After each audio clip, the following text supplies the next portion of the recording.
Jesus fala de dois acontecimentos, duas realidades diferentes, porém relacionadas.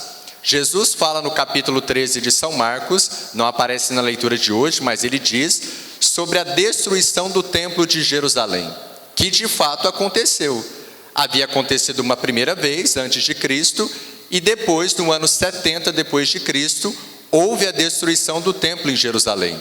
Os historiadores da época, eles dizem que a destruição do templo, ela foi terrível, ela foi pavorosa, ela foi sangrenta, porque o templo de Jerusalém foi destruído e muitos judeus foram perseguidos, foram torturados e muitos foram massacrados.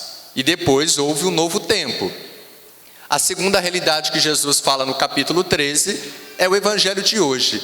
Nós chamamos discurso escatológico de Jesus. Padre, o que é essa palavra escatologia?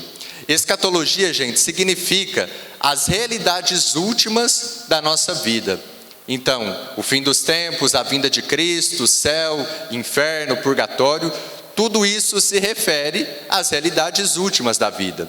Então, o evangelho de hoje é o discurso escatológico de Jesus.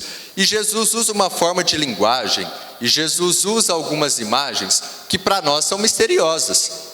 Mas essa forma de linguagem que Jesus usa é justamente para mostrar que será um tempo de mudança, que será um novo tempo. E aí tem uma coisa também que poderia surgir muitas perguntas, porque Jesus termina o evangelho dizendo que esses sinais que acontecerão, é uma forma de linguagem que ele usa, nem os anjos do céu sabem o momento, nem o Filho, nem ele mesmo, mas somente o Pai. A gente poderia se perguntar assim, mas por que Jesus, sendo comunhão com o Pai e com o Espírito Santo, não sabe esse momento? Por que Jesus fala dessa forma?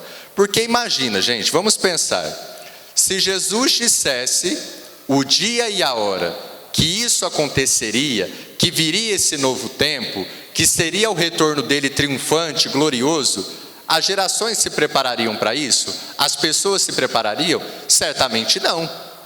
Se ele dissesse, olha, o meu retorno glorioso, a minha vinda gloriosa, o meu triunfo, será no ano X, será no ano Y, as gerações não se preparariam.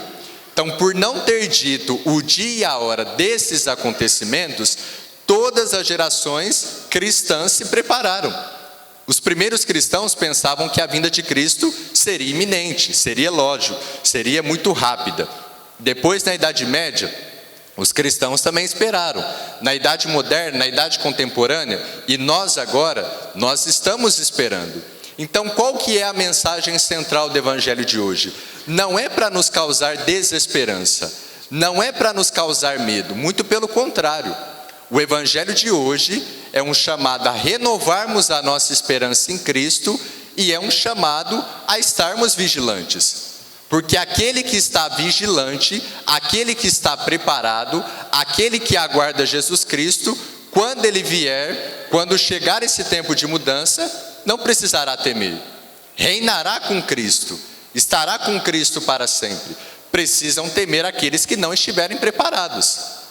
E o evangelho de hoje, gente, ele é uma dose de sensatez para a nossa fé. Porque a partir desse tema que aparece no evangelho de hoje, ainda mais hoje com a internet, com as redes sociais, se propagam muitas coisas dentro e fora da igreja. Vocês já viram alguns líderes religiosos que começaram a dizer, o mundo vai acabar em tal ano. Teve até aquela época do 2012, né, que o mundo ia acabar em 2012, fizeram até um filme, né? O mundo vai acabar em tal ano. Aí teve um líder religioso, né, de outra religião, que não é a igreja católica. O mundo vai terminar em tal dia. Não deu certo. Falou de novo, não deu certo. No Rio de Janeiro teve um pastor que falou, olha, hoje vai ser o arrebatamento. Não teve arrebatamento nenhum. Só a polícia que foi lá e pediu para eles irem para casa. Porque juntou um grupo de pessoas e ficaram esperando o arrebatamento. Não apareceu. Então não sabemos o dia e a hora. E mesmo a linguagem que Jesus usa, ele não deixa claro a forma como isso irá acontecer. Hoje dentro da igreja, o que se propaga muito sobre esse tema? Eu acredito que muitas pessoas já devem ter ouvido. Não é doutrina oficial da igreja. Nós chamamos de revelação privada. Vocês já ouviram a profecia dos 3 dias de trevas? Que no fim dos tempos vão ter os 3 dias de trevas, só quem tiver com vela benta vai ser iluminado, enfim. Isso nós chamamos de revelação privada. E colocaram na boca de Padre Pio. A profecia original, do que me parece, não é dele. Do que eu pesquisei, é de uma beata norte-americana do século XIX, e ela não diz claramente que seriam 3 dias de trevas. Ela diz que viria um tempo de trevas para a igreja. É muito diferente.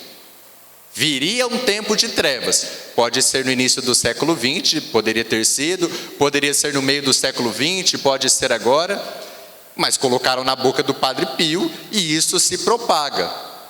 Isso não é doutrina oficial da igreja. Se vai acontecer ou não, gente, eu não sei, pode ser que aconteça. Mas a igreja, oficialmente, no seu magistério, na sua doutrina, não assume essa posição. É uma revelação privada, né, e tem se propagado. E nós precisamos também evitar, eu chamo de devocionismo e aparicionismo. Então surgem tantas devoções hoje, tantas pessoas criam devoções. Eu não sou contra as devoções, gente. Muito pelo contrário, eu sou a favor das devoções, desde que sejam seguras e sólidas. Devoção ao Sagrado Coração de Jesus, devoção à Virgem Maria de modo geral, devoção a São José, aos santos canonizados.